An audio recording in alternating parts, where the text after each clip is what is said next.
And here's the difference between being a good guy versus having nice guy syndrome.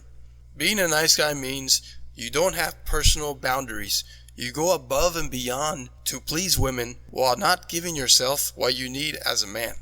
And that very last part is the key to overcoming the nice guy syndrome.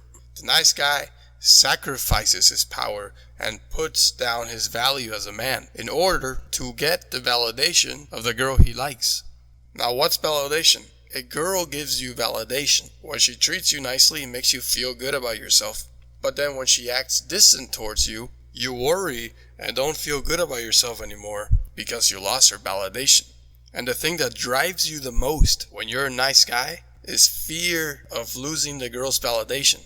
Meaning you become dependent on the woman's validation, and to keep it, you fail to stand up for your desires as a man. In other words, you focus on not being rejected rather than winning. Your fear of rejection is greater than your desire to win. Your fear that the girl will stop being nice to you is more important to you on a deep unconscious level than your desire to have that girl in your bed wanting you. As a result, you play safe and avoid saying risky things to avoid offending her. You never make a move, and you rationalize that you're being respectful.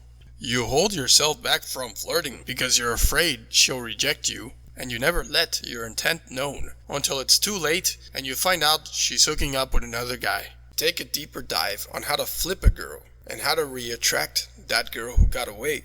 Just go to championsofmen.com/get the girl.